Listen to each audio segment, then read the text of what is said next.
Let me tell you about the very rich. F. Scott Fitzgerald wrote in 1925, "They are different from you and me." Well, he is damn right about one thing. They are nothing like us. Their wealth is so unbelievable, and their spending habits are so outrageous.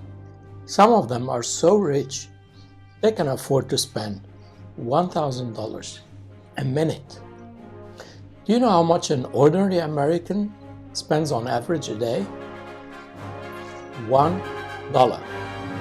Now, do you know how much the wealthiest of the wealthiest spend on average a day in America alone? $2 million a day. The gap between the rich and the poor is becoming so wide that it has become very dangerous. Who knows until when the rich will be spending their money foolishly while the poor are silent and subdued. Those billionaires can make the world a better place to live if they wanted to, but instead they choose not to. In this report, I will highlight the spending habits of the rich and the wealthy during the year of the pandemic. Hi, my name is Majed J. Taifour, and this is my investigative intelligence report.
Before we start, let's begin with a joke.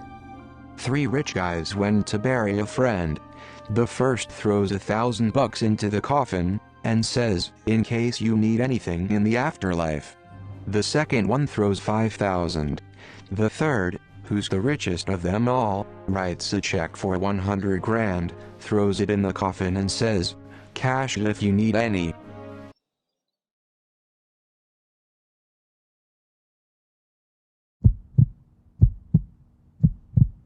Now, let's talk about the richest people in America. On top of the list, you have Jeff Bezos, the king with too many castles. The creator of Amazon was once responsible for half of all online sales. No wonder he's so rich. But how does he spend his money?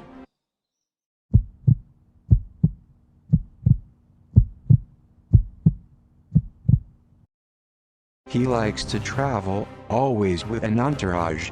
He brings his parents along, his siblings, his in-laws, his girlfriend, and perhaps his army of dogs, butlers, chefs, personal trainers and assistants. He's been wandering the world, from Rome to the Caribbean island of St. Bart's.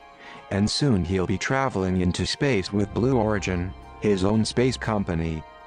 He also has a thing for big clocks. He's now building one in West Texas at a cost of $42 million.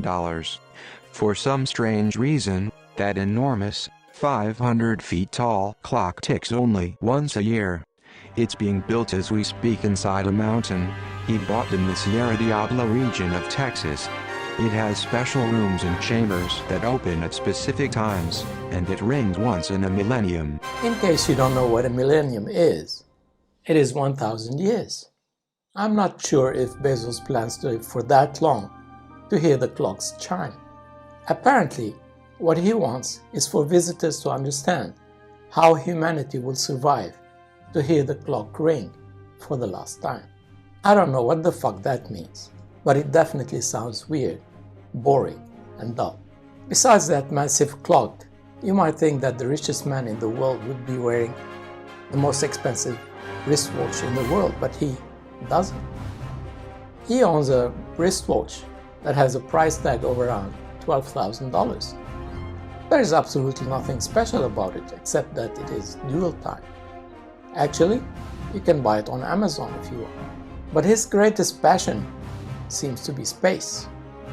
Bezos founded Blue Origin, which he's funding, according to press reports, by selling about $1 billion in Amazon stock each year and investing in that company. Its name refers to our blue planet, Earth.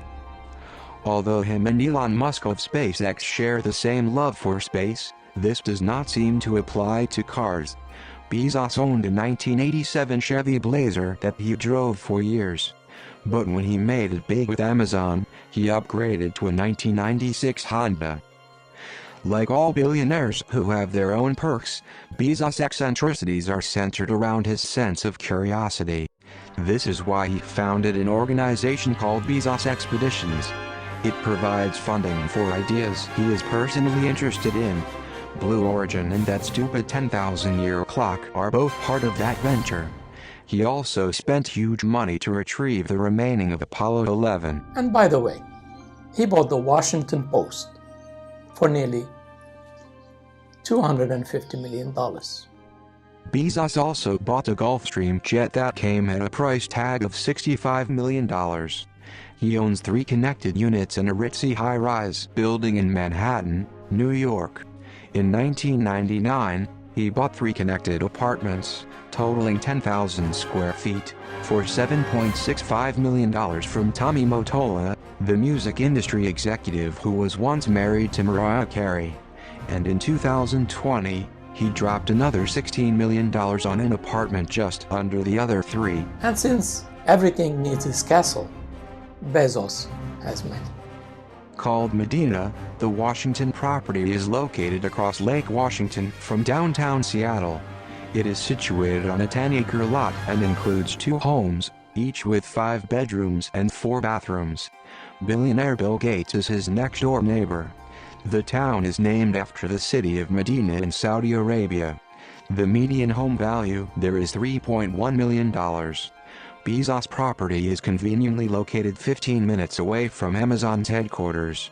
In 2016, Bezos paid $23 million for the capital's former textile museum and decided to turn the historic buildings into his residence. Since Amazon sells books, alongside 900-pound car engines, it comes as no surprise that Bezos is a bookworm. He likes to read and recommends books to his senior managers. It's no wonder he spent $300 million to buy Audible, the world's largest seller of audiobooks with a catalog of more than 350,000 titles. And since he favors organic and whole grain food, he went grocery shopping one day and ended up buying out the entire store. In June 2017, he made headlines when he announced that Amazon was acquiring the Whole Foods market chain for $13.7 billion. The second richest man in the world is Elon Musk. He is more eccentric than his other fellow billionaires. Musk owns SpaceX and Tesla Motors, which alone earns him $430 million a day. So how does the second richest man in the world spend his money? Apparently he's into real estate, but he's selling most of them. It seems he doesn't want any. Maybe he decided to relocate permanently to space. He tweeted less than a year ago that he planned to sell off nearly all of his physical possessions and own no house. This is when his many properties reportedly hit the market, including the 47-acre estate located in a pricey location in the San Francisco Bay Area. That property, which features a 10-bedroom Mediterranean-style mansion built in 1916, has an asking price of roughly $35 million. In June, Musk reportedly sold a 7-bedroom mansion in Los Angeles' Bel Air neighborhood for $29 million to a Chinese tech billionaire, according to the Wall Street Journal. Based on WealthX's estimates of Musk's assets, the billionaire still owns at least 4 mansions in the Los Angeles area that are worth nearly $40 million combined. Those include property valued at $5 million and an approximately 1 500-square-foot property valued at $850,000. Not surprisingly, he's into cars. He bought a James Bond movie car for $1 million. And guess how much it was worth? $100. Now here's the story about how it all happened. A couple from Long Island, New York paid $100 for a storage unit. They bought it in a blind auction, meaning neither they nor the seller had any idea what was in it. When the couple opened the unit, they were in for the surprise of their lives. Buried under old blankets sat the 1976 Lotus Esprit sports car that was used in the filming of the Bond movie. Unlike the other James Bond movie sports cars, this one transforms into a submarine and fires missiles underwater. Years later, none other than Elon Musk bought it for nearly $1 million. Apparently, what happened is that after filming the movie, the car was left in that storage unit and forgotten for more than 10 years until the New York couple bought it. At first, they didn't even know what it was. They never watched the Bond movie in their life. They had no idea how valuable their discovery was. The husband decided to fix the car. So, he loaded it onto a truck, only to learn that this was actually a James Bond car. The first thing he did was to go out and rent the Bond movie on VHS. After partly restoring the vehicle, he displayed it in occasional exhibits over 2 decades before deciding to put it up for auction in 2013. What he didn't know at the time was that the money him and his wife will get for it will give them an opportunity of a lifetime to retire comfortably for the rest of their lives. The Lotus sold at auction to a secret buyer. It was later revealed that the new owner was none other than Elon Musk, who reportedly said that he'd grown up watching Bond's movies. As it turns out, he's a fan. But imagine what a great disappointment it was when he learned that the car doesn't actually transform into a submarine nor an underwater car. So, he upgraded it with a Tesla electric powertrain to make it transform for real. For the movie, a marine engineering firm converted the Lotus into a submarine at a cost of more than $100,000 or the equivalent of $425,000 today. But it wasn't an actual submarine since all the underwater scenes were performed by a retired U.S. Navy SEAL wearing full scuba gear with an oxygen tank with the car's interior entirely filled with water. The car, nicknamed Wet Nelly, was used only for underwater scenes, so when it was sold in 2013 it had no wheels, only fins. It also couldn't drive on land, but it did have tanks to make diving possible. The car also had 4 propellers in the back to move underwater with an electric motor. Musk later said that the car was what inspired Tesla's new Cybertruck. His stable of cars also included a 1920 Ford, as well as a 1967 Jaguar. He also owned a 1978 BMW and a McLaren that he wrecked after buying it for $1 million. Now, he mostly drives Teslas. Then you have Bill Gates, the billionaire who not only predicts climate changes, but also pandemics. He became a billionaire after founding Microsoft and serving as its CEO until the year 2000 when he stepped down to focus on his charitable foundation, the Bill and Melinda Gates Foundation. The Gates Foundation has donated over $50 billion and holds the current record for being the largest charitable foundation in the United States. Aside from charity work, Gates enjoys spending his money on real estate, planes, cars, and expensive artwork. In 1994, he made a purchase of $30.8 million for the Codex Leicester book. Said to be one of the most expensive books ever sold, the 72 pages are filled with Leonardo's sketches and ideas about subjects like astronomy, mechanics, botany, mathematics, and architecture, which were written between 1506 and 1510. Interestingly, even though the purchase sounds outrageous for a book, it is still one that inspires the tech billionaire. The book was reportedly written by Da Vinci in the 16th century and is considered one of his best works. Bill Gates has a net worth of $126.2 billion, according to Forbes. With that kind of money, anything is possible. When it comes to his eating habits, Gates keeps things simple and quite unhealthy. He admits to being addicted to Diet Coke and drinks the beverage throughout the day. He's rarely spotted without a Diet Coke in his hand. He also has an obsession with cheeseburgers. Style once reported that lunch meetings absolutely always involve cheeseburgers and that someone will always be sent to get bags of McDonald's. Then you have Mark Zuckerberg, who's so rich he can live on a salary of just $1 a day. He doesn't seem to be interested in fancy cars, fancy clothes, or fancy haircuts. So what does he spend his money on? The tech whiz Harvard dropout, who made it big with Facebook, owns a Pagani Huayra supercar that he bought for $1.4 million in 2014. Yet, he prefers his Acura TSX, valued at $30,000. But when it comes to food, he's a bit unusual. The $107 billion man is said to have gone through a phase during which he would only eat the meat of animals he had killed himself. He would also feed that meat to his friends and guests. It has been said that when he once dined with Twitter CEO Jack Dorsey, he passed on a goat meat that Zuckerberg served him cold. He is another one of those nerdy tech billionaires who won't spend a dollar on fashion or luxury. His weak point seems to be real estate. He owns 2 massive homes, which cost him nearly $100 million.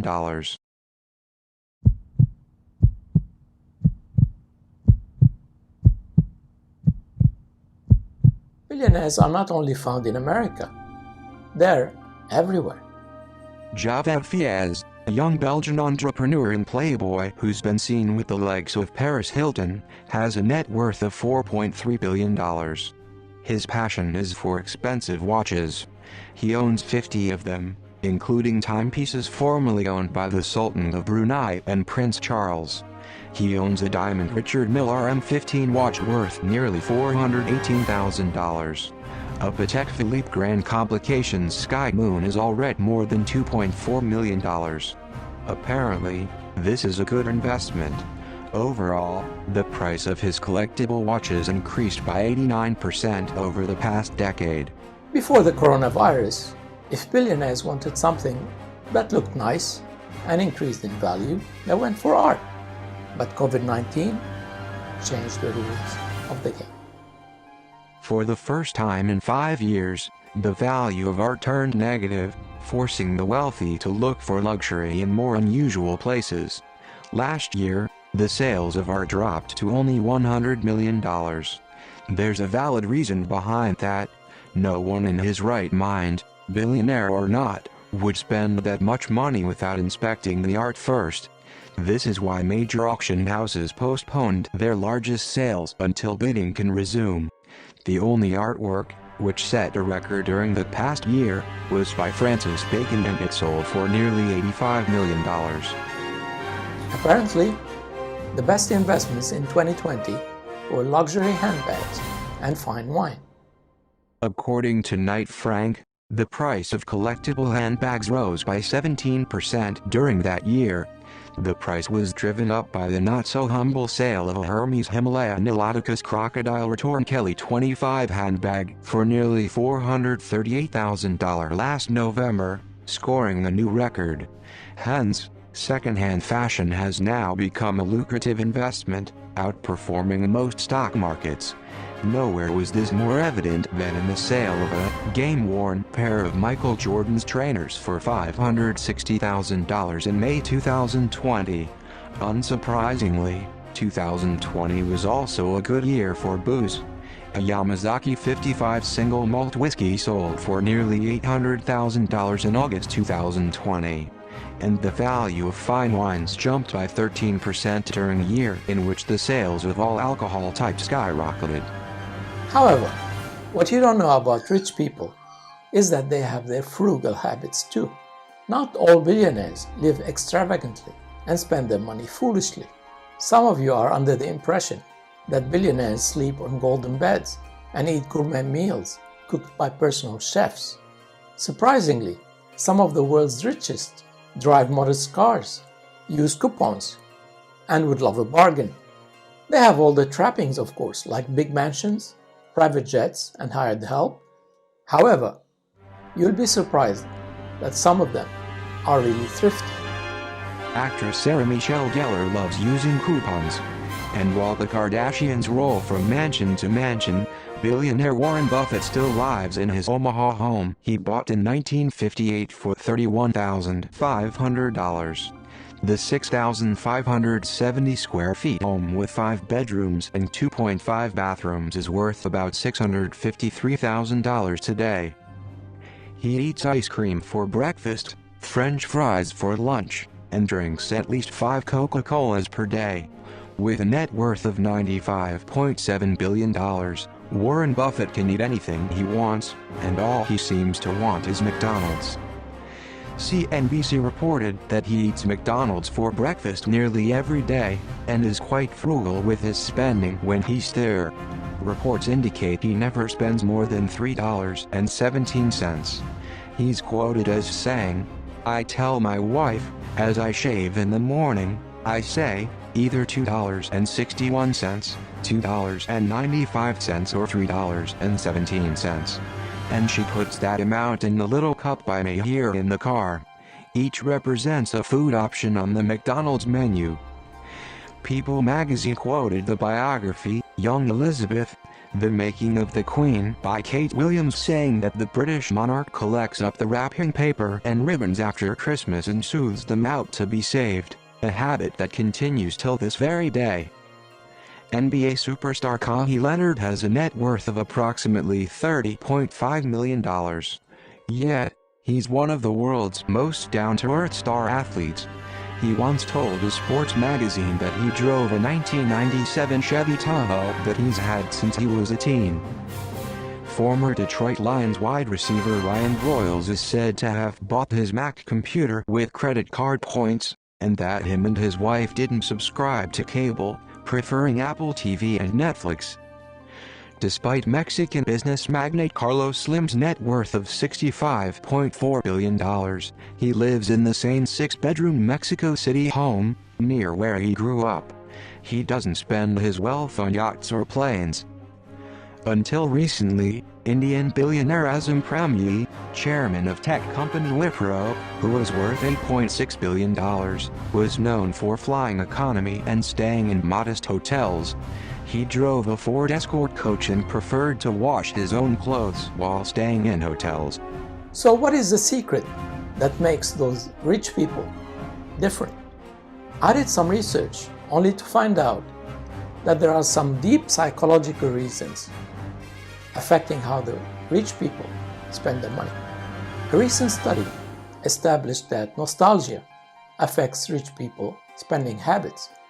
That includes loneliness and sadness. Those feelings fuel luxury purchases, and they affect the spending habits of the rich.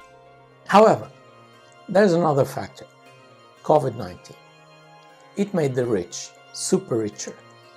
Some of the world's billionaires achieved incredible wealth during the pandemic year, while ordinary people were thrown into poverty.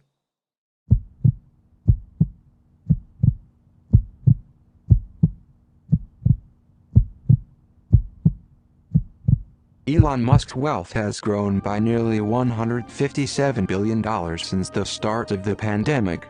Other world billionaires also prospered. According to research from Americans for Tax Fairness and the Institute for Policy Studies, the combined wealth of U.S. billionaires increased by $1.3 trillion or 44.6% in just 48 weeks between March 2020 and February 2021. This concentration of wealth is shocking. There are now 661 billionaires in the U.S. alone with a total wealth of $4.26 trillion, up from $2.9 trillion nearly a year ago. In contrast, the bottom half of all U.S. people, or nearly 165 million of them, have a combined wealth of $2.4 trillion, and that's according to the Federal Reserve. The question that comes to mind is how and why. The answer to that is simpler than you think. When democracy is in shambles, wealth and power become concentrated in the hands of the very few. This is why many countries around the world are considering wealth taxes. 2 countries, Argentina and Bolivia, have made some progress, but the US and Europe are still lagging behind. A one-time 60% pandemic wealth tax on American billionaire gains in 2020 would have raised more than $400 billion to spend on healthcare. However, none of those tax proposals will succeed unless world nations shut down tax loopholes, offshore tax havens, and dynasty trusts that enable the very wealthy to hide their wealth in the Caribbean, Switzerland, and the Cayman Islands. It remains to be seen whether world governments have the balls to impose taxes on the rich, and whether they are willing to protect democracy from the tyranny of the plutocracy. I'm talking about the so-called 1%. This reminds me of 2011, when Wall Street protesters shouted, "We are the 99.99%. Since then, the fat cats have been growing richer, and the poor have been getting poorer. But who the hell are those 1%? Names like Bezos, Gates or Musk immediately come to mind. But did you know that as of October 2020, there were 2,189 billionaires worldwide? Today, around 2,000 individuals hold a net worth of at least $1 billion each. Combined, their wealth totals around $8 trillion or $8 million. Do you wish to hear a horror story? I'll tell you one. Today, 85 people hold more wealth than 3.5 billion. And if that's not enough for you, here's some more food for thought.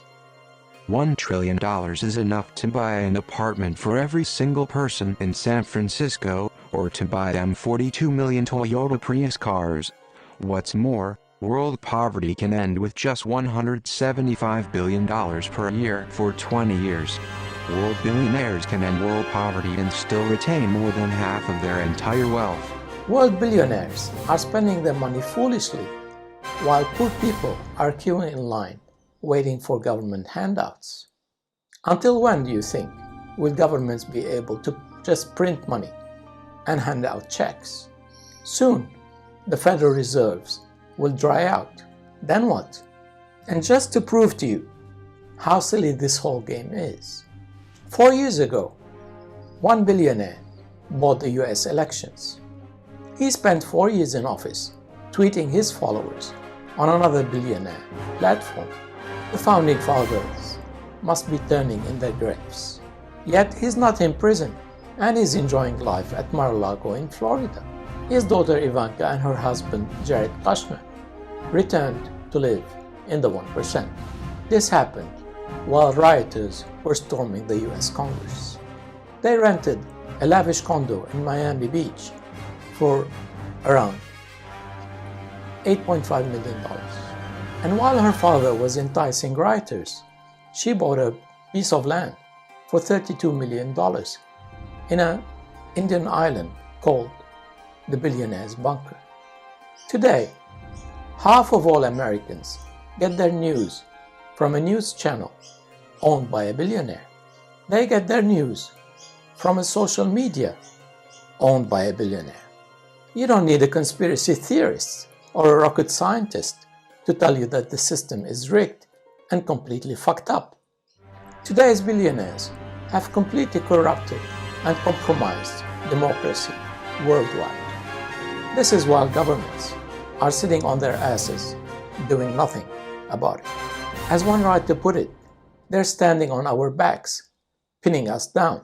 And unless this changes, even billionaires will find that their survival bunkers will not save them this time.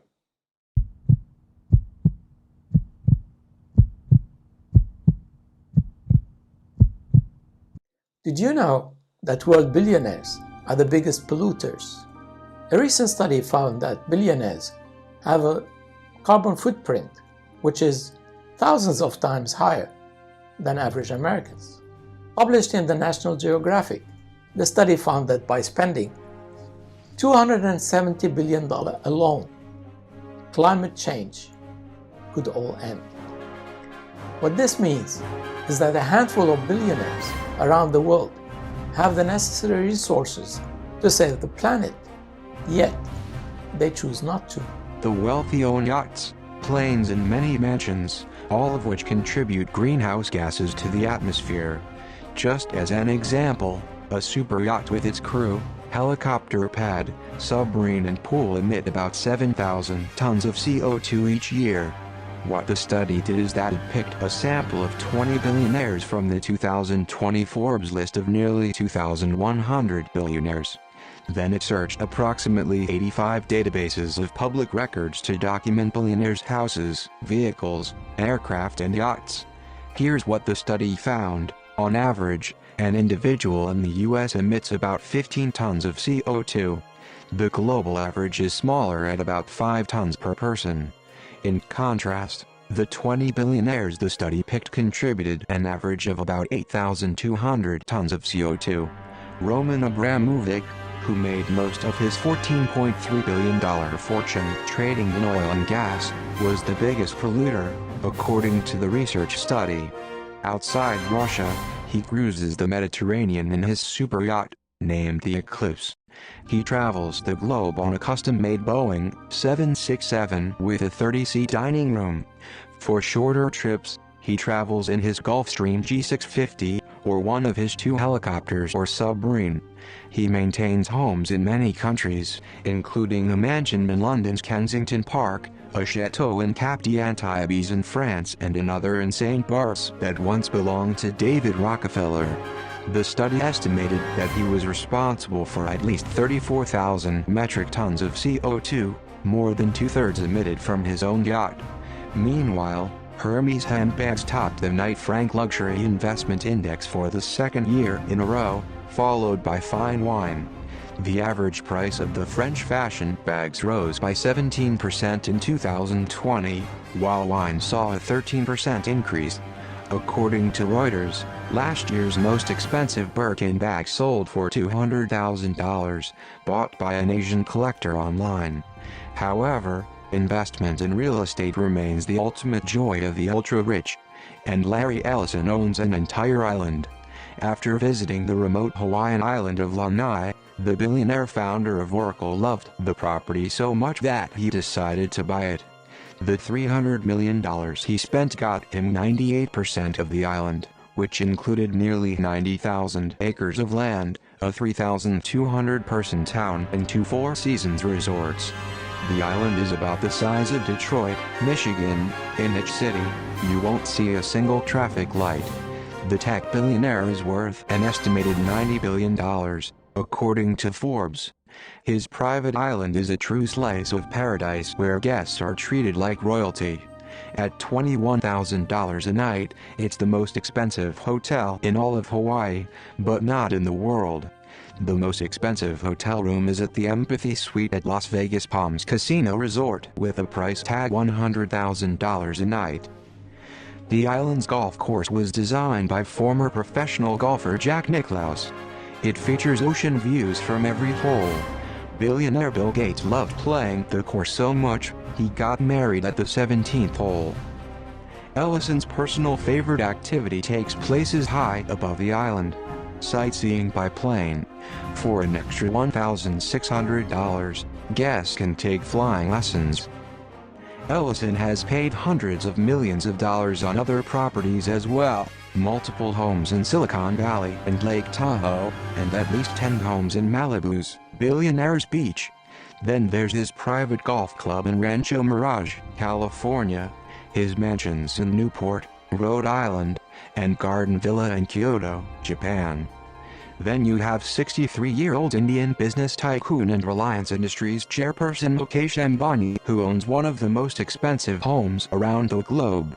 He lives in a building which cost him nearly $3 billion. The Ambanis are worth $81.7 billion, according to Forbes Real Time. Their empire extends from tech to e-commerce. On the side, They own the Mumbai Indians cricket team and do soccer league. Mukesh's wife, Nita, is a member of the board of New York's Metropolitan Museum of Art. She owns a Hermes Himalaya Birkin bag, which is said to be the holy grail when it comes to luxury handbags. It is adorned with more than 240 diamonds and is worth nearly $350,000.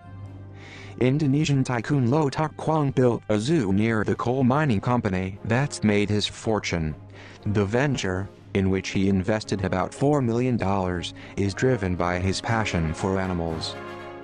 Georgia's richest man and former Prime Minister, Bidzina Ivanishvili, spent at least $3 million on a park with giant trees floating on the Black Sea. Filipino billionaire William Bello got into crocodiles because of a poultry problem. After starting an egg farm in 1989, he had to figure out what to do with the chickens that were no longer able to lay. The solution was, feed them to the crocodiles.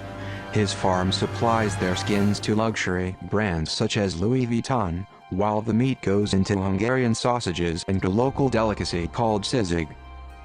Like the Ambanis, other billionaires put their money into sports teams too.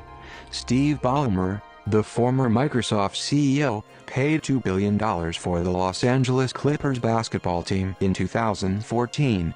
4 years later, hedge fund titan David Tepper agreed to acquire the Carolina Panthers football team for $2.3 billion. China's billionaires also got into sports investments before the nation's authorities clamped down on what it referred to as an irrational overseas spending. Zhang Jindan, the founder of appliance maker Suning, purchased a stake in Italian soccer club Inter Milan for $306 million, while real estate magnate Gao Zhisheng acquired the English Premier League's Southampton Football Club for $257 million. Others are into art. Teresa Tse, the chairwoman of Sino Biopharmaceutical and the son of Meidi Group founder billionaire He Xiangjun, each opened a museum last year, while the daughter of Red Star McAlpine Group founder Che Jianxing started an art space in Beijing. More famous for his internet empire, Alibaba's Jack Ma spent $16 million in 2016 to buy the Château de Sours, a 198-acre, 16th-century estate in French Bordeaux region.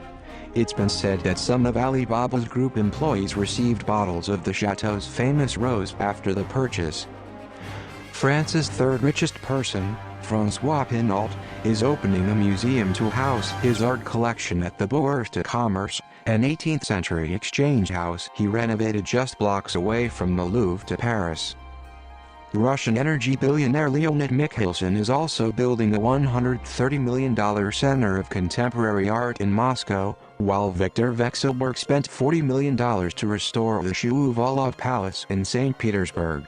He transformed it into a museum where he displays more than 1,000 Fabergé pieces.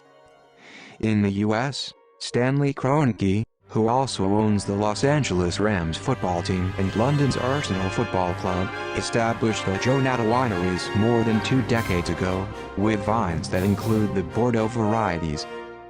And if that's not enough, today's billionaires are now battling for supremacy on the ocean waves and indulging themselves with big boys' toys. There is no organized sport in the world where money does not matter. But there is also no sport in the world where money matters quite so much as in sailing. When a race between two boats can be billed as the Battle of the Billionaires, you don't need to be a Karl Marx to know that this is a showcase of wealthiness. Sergey Brin, the co-founder of Google, loves to live life king-size and by the waters. The tech billionaire spent $80 million on a super yacht, the Dragonfly, which was once the world's fastest. The other founder of Google, Larry Page, also owns a luxury yacht.